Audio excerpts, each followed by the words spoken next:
આપ સૌ મિત્રોને સૌપ્રથમ જય શ્રી રામ। મિત્રો આજના આ વિડીયોમાં આપણે જાણીશું બેંક ઓફ બરોડામાં પૈસા જમા કરવાની સ્લીપ કઈ રીતના ભરવી। હા મિત્રો, આ વિડીયોમાં આપણે જાણીશું બેંક ઓફ બરોડામાં પૈસા જમા કરવાની સ્લીપ કઈ રીતના ભરવી। તો ચાલો આપણે વિડીયો પર આગળ વધીએ।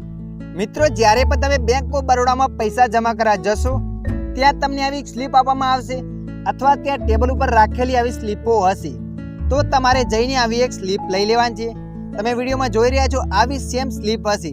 અને જુઓ મિત્રો, આ સ્લીપના બે ભાગ હોય છે, આગળનો ભાગ નાનો હોય અને પાછળનો ભાગ મોટો હોય। જ્યારે તમે કાઉન્ટરમાં પૈસા જમા કરાવશો ત્યાં મોટો ભાગ જમા થશે અને આગળનો ભાગ જે નાનો ભાગ છે એ તમને પાછો આપવામાં આવશે। એ વાતનું ખાસ તમારે ધ્યાન રાખવાનું છે। તો ચાલો આપણે હવે સ્લીપને ભરીને બતાવીએ। તમે જોઈ શકો છો અહીંયા લખેલ છે ડેટ। તો મિત્રો, જે પણ દિવસે તમે બેંકમાં ગયા છો એ દિવસની તારીખ તમારે અહીંયા લખી દેવાની છે। તારીખને લખ્યા પછી નીચે લખે છે ડિપોઝિટ ઇન બ્રાન્ચ। જે પણ બેંકમાં તમે જમા કરવા ગયા છો, કઈ સિટીમાં બેંક આવેલી છે એ સિટીનું નામ અહીંયા લખી દેવાનું છે। દાખલા તરીકે અહીંયા વાવ મેં લખી નાખ્યું। એના પછી નીચે લખેલ છે my account is wait branch. કઈ બ્રાન્ચમાં તમારું ખાતું ખોલાવેલું છે। મારું અહીંયા વાવમાં જ હતું એટલે મેં અહીંયા વાવ લખી નાખ્યું। કોઈ બીજી સિટીમાં તમારું ખાતું ખોલાવેલું હોય તો એ બ્રાન્ચનું નામ અહીંયા લખવાનું છે। એના પછી નીચે લખે છે ફૂલ નેમ। તો મિત્રો, અહીંયા તમારું નામ લખી દેવાનું છે। તમે જોઈ શકો છો અહીંયા મેં નામ લખી દીધું, મારું, મારા પિતાનું અને મારી અટક લખ્યા પછી નીચે લખેલ છે અકાઉન્ટ નંબર। તો મિત્રો, અહીંયા તમારે અકાઉન્ટ નંબર ધ્યાનથી લખી દેવાનું છે। અકાઉન્ટ નંબરમાં કોઈ પણ ભૂલચાક ના થવી જોઈએ। એના પછી નીચે લખેલ છે ટાઈપ ઓફ અકાઉન્ટ। તો મિત્રો, અહીંયા તમારા ખાતાનો પ્રકાર લખી દેવાનો છે। દાખલા તરીકે અહીંયા મેં લખી દીધું બચત ખાતું। એના પછી નીચે લખે છે રૂપીસ। તો મિત્રો, જે પણ પૈસા તમે જમા કરાવવા ગયા છો એ પૈસા તમારે અહીંયા લખી દેવાના છે અને પાછળ આ રીતના લીટી ખેંચી લેવાની છે। કોઈ પણ વ્યક્તિ રકમની અંદર છેડછાડ ના કરી શકે। એના પછી નીચે લખેલ છે કેશ ટોટલ। તો મિત્રો, ટોટલ પૈસા તમારે અહીંયા લખવાના છે 5000 રૂપિયા।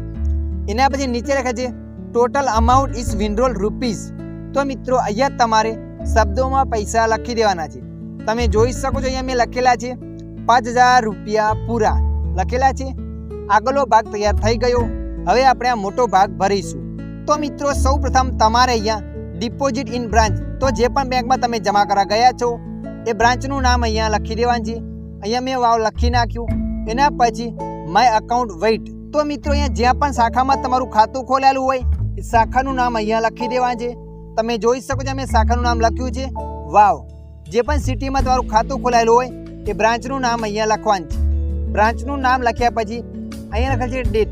તો મિત્રો, એ દિવસની તારીખ તમારે અહીંયા લખી દેવાની છે। બ્રાન્ચનું નામ, ખાતાનું બ્રાન્ચનું નામ અને અહીંયા તારીખ લખી નાખી।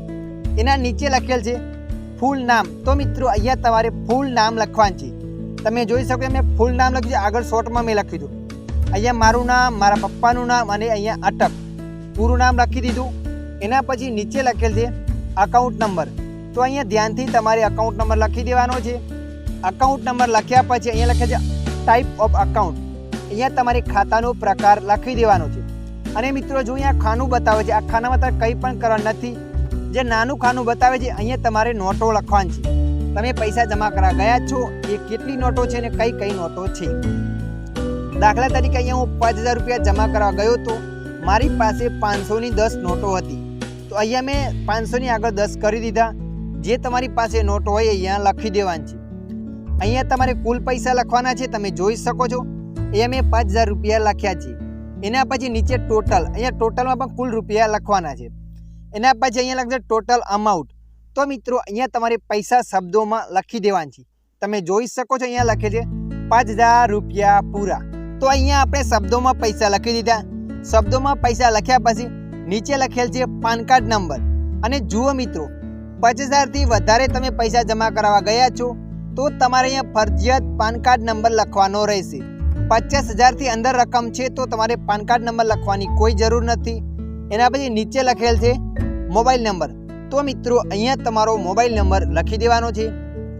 મોબાઈલ નંબર લખ્યા પછી અહીંયા લખેલ છે ડિપોઝિટ સાઇન। જુઓ મિત્રો, જે પણ વ્યક્તિ જમા કરાવવા ગયો છે એ વ્યક્તિની સાઇન અહીંયા કરી દેવાની છે। તમે ખુદ ગયા હો તો તમારા ખુદની સાઇન અહીંયા કરવાની છે। ને કોઈ બીજો વ્યક્તિ ગયો હોય એ વ્યક્તિની અહીંયા સાઇન કરવાની છે। અને ખાસ વાત મિત્રો, જો કોઈ બીજો વ્યક્તિ પૈસા જમા કરાવવા ગયો છે તો સાઇનના નીચે લખેલ છે નેમ ઓફ ધ ડિપોઝિટ. જે પણ વ્યક્તિ જમા કરાવવા ગયો છે એ વ્યક્તિનું નામ તમારે નીચે લખવાનું છે. અહીંયા તો હું ખુદ ગયો તો કંઈ પણ લખતો નથી. આટલું કર્યા પછી તમારી સ્લીપ તૈયાર થઈ જશે. ત્યારબાદ તમારે પૈસા અને સ્લીપ લઈને જવાની છે કેશ કાઉન્ટર જોડે. કેશ કાઉન્ટરે જશો, ત્યાં તમારા પૈસા ચેક કરવામાં આવશે, પૈસા ગણતરી કરીને જમા કરશે અને આ સ્લીપનો આગળનો ભાગ જે છે એમાં સિક્કો મારીને તમને પાછો આપશે ને મોટો ભાગ છે ત્યાં જમા રાખશે. કેમ કે કદાચ તમારા પૈસા જમા ના થાય તો તમારી પાસે પ્રૂફ રહે કે આ તારીખે તમે પૈસા જમા કરાવ્યા હતા. આમ તો પૈસા જમા થઈ જાય છે, કદાચ કોઈ કારણોસર જમા ના થાય તો તમારે આગળનો ભાગ સાચવીને રાખવાનો છે. તો મિત્રો, આ રીતના તમે પણ બેંક ઓફ બરોડાની જમા કરવાની સ્લીપ ભરી શકો છો. આશા રાખું છું આ વિડીયો તમને પસંદ આવ્યો હશે. આ વિડીયોની અંદર થોડુંક પણ કંઈક જાણવા મળ્યું હોય તો વિડીયોને લાઈક કરી દેજો. અને આવા માહિતીવાળા વિડીયો જોવા માટે અમારી ચેનલને સબસ્ક્રાઈબ કરી લેજો.